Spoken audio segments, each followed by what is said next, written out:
माओवादियों ने संभाग के सबसे सुरक्षित जिलों की सरहद पर स्थित जोबा पुल के पास विरोध सप्ताह के दूसरे दिन शक्तिशाली विस्फोट कर पुलिस वाहन को उड़ाया।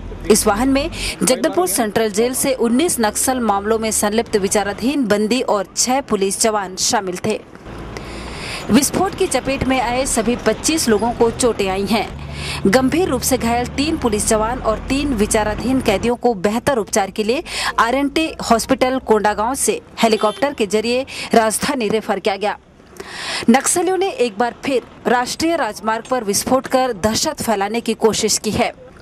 विरोध सप्ताह के दूसरे दिन नक्सलियों ने केंद्रीय जेल जगदलपुर के कैदी वाहन को निशाना बनाते हुए एक जबरदस्त विस्फोट किया है, जिसमें 19 कैदियों सहित सुरक्षा बल के 6 जवान घायल हो गए हैं, जिन्हें उपचार के लिए आरएनटी अस्पताल कोंडागांव में भर्ती कराया गया है।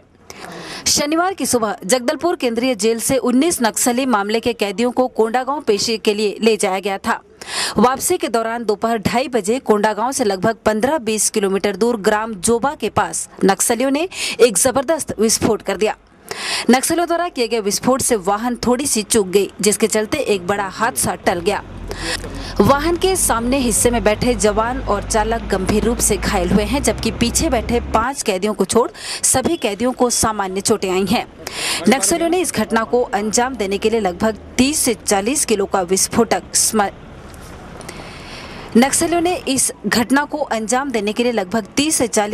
विस्फोटक इस्तेमाल किया था।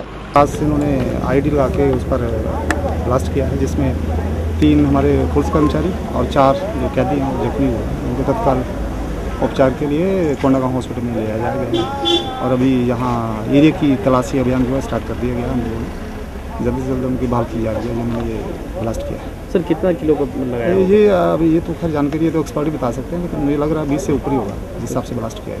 सर ये आईडी कब लगाई गई होगी? अभी हाल फिलहाल या पहले से? तो हम लोगों ने कल भी यहाँ से डीमाइनिंग ऑपरेशन लॉन्च किया हुआ था इसी रोड के ऊपर, तो मुझे लगता है बहुत जल्दी इन्होंने किया है सर। क्या आज अभी कुछ घंटों के पहले ही आईडी लगाई गई हो सकता है, ये तो खैर कहना बड़ा मुश्किल है, तो अभी इन्वेस्टिगेशन के बाद ही पता चलेगा जी।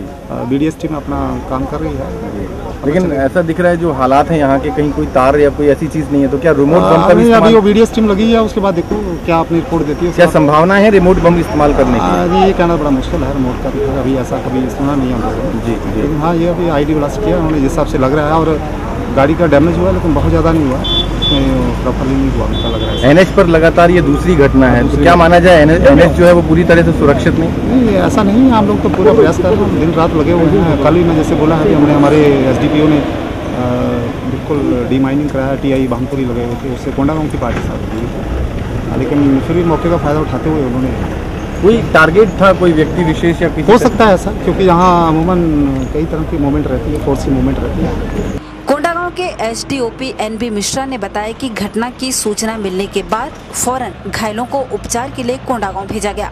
से करीब 24-25 किलोमीटर दूर जोबा गांव है।